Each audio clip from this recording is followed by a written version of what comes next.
This podcast is a story about a nation at war. I'm not talking about Russia and Ukraine. I'm talking about Main Street, USA. There is a war against you, your home, your property, your reputation, your job, your political freedom, your belief, your church, your faith in God, your faith in truth, your community, your family, your children, your life, and everything you stand for. I wish more people understood this is war, and it is to erase first the nation from existence and you. The two sides of the war are the new left and the new right. We've seen this downward spiral happening for years now, countless different ways. The majority of the country is sane, but the new left is absolutely insane. Not the Democratic Party of the JFK era. I would call them the evangelical left. Despite their claims to atheism, they are devoted to a religion, the religion of wokeism, and they're on a crusade. Honestly, if you look at them right now on the streets with the Supreme Court, they're terrorists. At the same time, the era of Eisenhower and those kind of Republicans is over. Even the conservatism of the Trump years vanished. The old guard wants a ceasefire. The new right believes words aren't enough. Only action can save freedom. No reconciliation, no common ground. And in the right context, I agree. The time for politeness has come and gone, and he has fought the war from many sides. These days, his weapon is his voice. This is a story about a man at war. Please welcome Jesse Kelly. It's so good to have you in the studio. It's an honor. Yeah. How are you? I'm good. Good. I'm good. So my staff has built this up you two are going to go head to head. And I'm like, what are you talking about? And no. He's a fighter. And I'm like, I'm a fighter too. I just don't happen to believe in club people over the heads. And I don't think you do either. It depends on who we're talking about clubbing in the head. I don't think I would bill this as certainly a fighter versus a non-fighter. I've been watching you on TV fight since I was selling RVs. Right. I was in the Marines when you were back there doing that. So I don't look at it as that at all.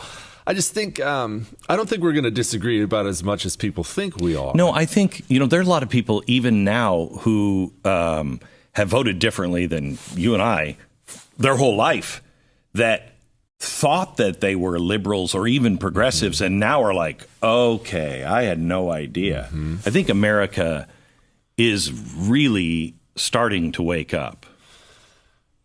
Some of it. I think right now people, for the most part, want to be left alone politically in America. And that's not abnormal for America. Right. That's not abnormal at all in history. 10, 20% actually participate in politics, and everyone else just kind of goes along their business. And our biggest problem, and on the right, in my opinion, has been the neighbor across the street from you, the guy you coach T-ball with. He agrees with you on all the issues. But he doesn't get involved because he doesn't want to do politics. And I don't blame him, right? Politics is stressful, and we're all worried about it. If either he gets involved or we're going to lose, because they have the same numbers we do who are politically involved. Correct. And they're active. Correct. So we either need reinforcements, we need that neighbor to wake up, or we're toast. It's really weird because 60% of the country in revolutionary times didn't pick a side. Yeah. It was 20% on one side, 20% on the other. And the rest just were like, whatever. And I think we're kind of in that same situation. And while I could kind of understand whatever back then, because you were a long way away from the king and, not a lot had changed in 100, 200 years. No. Now we are about to throw everything away. And I think that's going to sneak up on that 60%. And they're going to go, wait, what the hell happened? This is where I disagree with you on this. I agree it's going to sneak up on them, but they're always too late.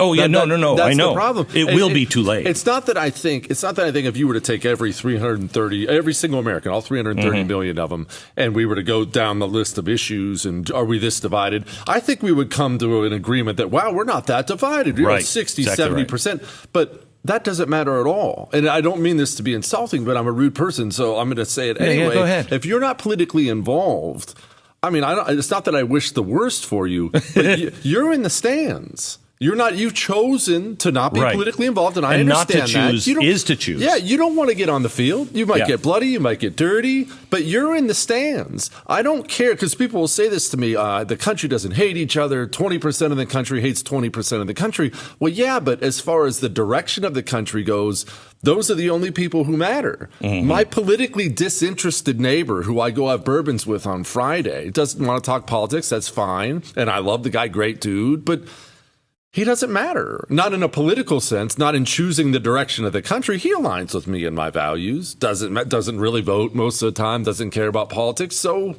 get back to the stands with Right. So how do we wake those people up, or do we move on? I think we can probably try to do both. We do need reinforcements. And look, the best aid for that is the communists right now. I mean, every video that comes out online of some psychopath teachers trying to tell your 10-year-old he can chop his penis off wakes up another suburban mom, another suburban dad saying, maybe we need to meet the teacher. Maybe we need to go over the curriculum. Maybe we need to run for school board. They're our best recruiting arm. But we need a lot of people away. In some way, I think that Trump, and hear me out, I think Trump losing that election might have been a blessing in disguise, because I really felt that so many people on our side were like, yeah, it's all fine now. Trump's got it. It's good. And no, it's not. We have a lot of problems. And Biden coming in, you saw what was happening in the schools. You see what's happening, what they're really planning for energy, et cetera, et cetera. And I think a lot of people are going, whoa. This is not what I signed up for. I agree. And I think what Trump did, as much as anything else, and I like a lot of some things Trump did, and I hate a lot of some things Trump did. Right. The spending was absurd. His personnel decisions were nothing short of embarrassing. But he was still, I mean, foreign policy was dynamite. Border was dynamite. The dude was dynamite on trade. He was great on some things. But I think, honestly, maybe his most important contribution was people finally realizing how powerless having the presidency is if the entire rest of the system is against you. I mean, he's a 4-year president, 2-year Russian collusion investigation, impeached twice over bogus nothings. Right. So if the system has that much power against the president, I think it woke at least much of the right up to... The FBI isn't on your side. The DOJ isn't on your side. The NSA isn't on. These people aren't on your side. They're not. They're against you, actively working against you. I don't think I even understood the problem. I mean, if you watched me back in the days, you saw the chalkboards and I knew the system, but I don't think I really understood how deep that root ran in the government. When he first said... What was it? He called it not a vast right-wing conspiracy, but a deep state. Mm-hmm. And I was like, don't say that, blah, blah. He was absolutely right. And the one thing that I don't know, he was a grenade thrower. And I don't know, sometimes he threw them strategically. Sometimes he just lobbed them. And a wall would come down and he'd be like, oh, my gosh, what are all those people doing over there? You know what I mean? And I've talked to him. He didn't understand how powerful the deep state was when he took it on and when he got into office. He does now. How do you stop that? Well, see, that's part of why I have such a dark view of where we're going nationally. Now, not locally, I need to clarify. I believe that because we have so many red states and red areas, that your kids and my kids and their kids after them can have lives very similar to the lives we've had. Federally, I don't think the system, frankly, can be salvaged. I do not believe it's salvageable because every part of the government that needs to reform itself is currently put up the walls, as you just pointed out, and they've decided you're the problem. Correct. And look, that's not uncommon historically. I know you're a history geek like I am. Yeah. When you have a corrupt, rotted system of government, very rarely does someone step in and say, hey, guys, let's look in the mirror. We got to clean up ourselves here. That never happens. They always put up a wall and say, the people are the problem. Well, he shouldn't be allowed to say that. And that's what's happened is the Western governments, not just ours, have now aimed their guns at their own citizens. And that's where we're at. Isn't it bizarre that nobody is really looking at the whole West? I mean, everybody's like, these extremists up in Canada. And then these extremists here, they're Donald Trump supporters. There are, quote unquote, extremists all over the West.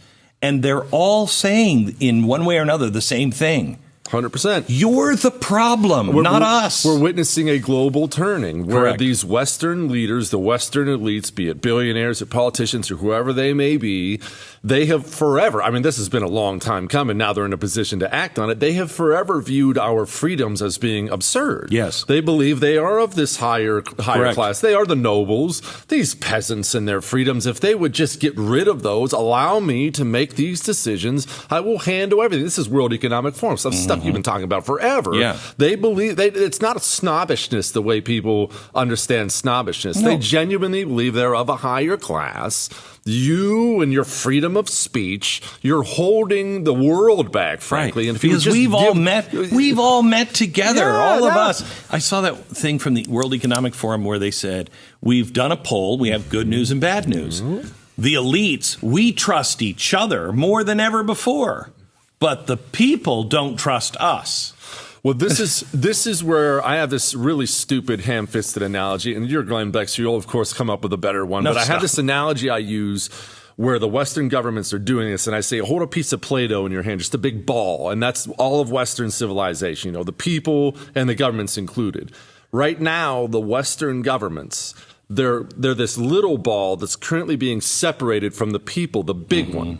And they don't know how to get back in. They don't know how to regain control, regain the trust of the people. So instead, every effort they do is pulling the ball further away from the big ball of the people. I told you it was a terrible analogy. No. But they're going the wrong way. And if they keep pulling, it's Play-Doh, they're going to separate. And that's what I see coming. And that's really bad because that separation doesn't come easily. Wow, I don't know what that looks like. But I think they already have separate. What is holding them? What fibers are still connecting? Well, there aren't any fibers connecting. I take that back. There's a very weak strand connecting. I mean, you see poll after poll after poll now. 50% of the country doesn't trust the FBI. That number should be 100, but it's 50 right now. Right. So that number is going to continue to climb. And what's really bizarre is if you get somebody else in office, that number, those people may switch sides. And they might not, though, because right now people are realizing, I mean, even the communists realize, okay, these guys are on our side. They're sitting there, Black Lives Matter, Antifa. Who's that? Never heard of them. Whoa, there's a soccer mom who's mad their son's learning to be gay in kindergarten? What? Put a terrorist threat label on her. Crazy. People are waking up to the fact. I mean, that's a big deal. That's one agency, but when the FBI isn't on your side, the federal law enforcement arm with the power to destroy your life, that's a very, very big deal. That's not a small deal at all.